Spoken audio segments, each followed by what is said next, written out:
What's up, everybody? This is Cody, aka DFS Prodigy, coming to you live, breaking down this upcoming two-game Monday Night Football slate. Before we get like before we though, definitely subscribe. I'm excited about the two-game slate for Monday.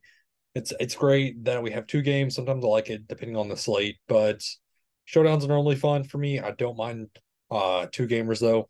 But hey, more football's always a great time. Right now we have the Steelers playing. I'm doing well in the showdown, to say the least. I'm Jimmy G injury. We're gonna see how that goes. Devontae Adams having a show right now. I just need Josh Jacobs to turn it up, but we'll see what happens with that. But Philly and Tampa Bay. So the weather, I looked up Raymond James Stadium weather. It's supposed to be raining during that. I don't know how I'm going to feel about this first game, but I mean, the second game is not really the greatest either. But we'll go position by position. Jalen Hurts is a clear cut number one obvious quarterback option on this late. It's hard to not love him. I know the price tag's 8,000 is much higher than all the other quarterbacks, but Joe Burrow, he's questionable. They signed AJ McCarron. I don't know what's happening with Joe Burrow. The coach has not really been. Jack Taylor hasn't really said much.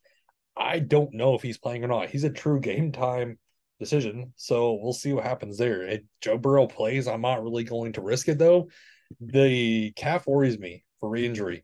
Matthew Stafford, he's looked good. Um, he's been serviceable to say the least.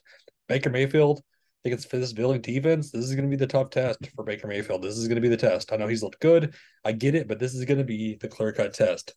If Joe Burrow does sit, I'm not playing Jake Browning at 5,000. I'm much rather just go to Jalen Hurts and lock and load him on the slate. He's the clear, obvious number one option on the slate for quarterback.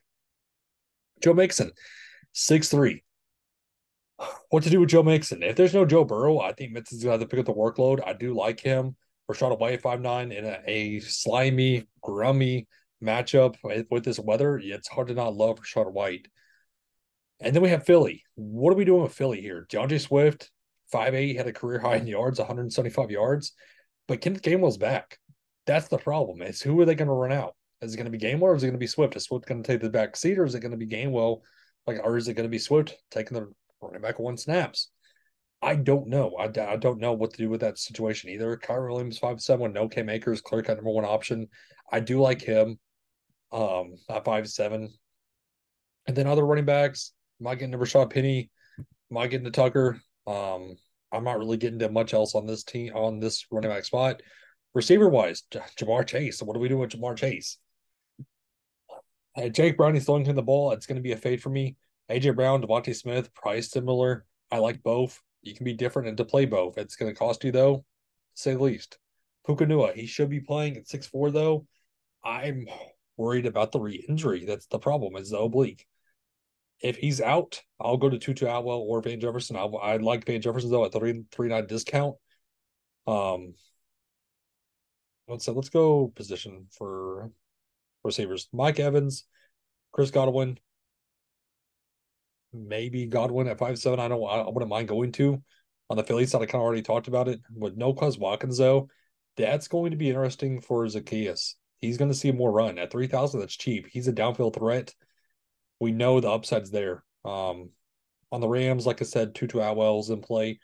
I don't mind going to Van Jefferson though at the discount price. And then on Cincinnati, T. Higgins 6'2", Tyler Boyd's cheap. It's just I don't know who's starting quarterback. I need to wait. At the tight end spot, Dallas Goedert 4'8", Tyler Higbee 4'4", Irv Smith is doubtful. So on Cincinnati, Drew Sample is going to be 2.5. He's cheap. I mean, he saw 13 snaps. He's cheap though. Kate on, I'm not going to at 3,000. It's going to be either Higbee or Goddard. I want to go either probably Higbee. I do like at 4.4. And that leaves you 5.8 left over with defense. Again, it's going to be nasty in this first game. So I wouldn't mind going to it in Eagles defense at 3.3. That leaves you 8.4 left over to play whatever you want. So on this slate, you can play whatever you want. There's not very many high price studs. It's not like a Stephon Diggs, a Devontae Adams, a CeeDee Lamb sort of slate. Justin Jefferson sort of slate, Tyreek Hill. So you can definitely build whatever you want. It's going to be a raw point slate. But that breaks down our two-game slate, though, for us. Thank you for tuning in. It was a great and safe rest of the night, everybody. Have a good one.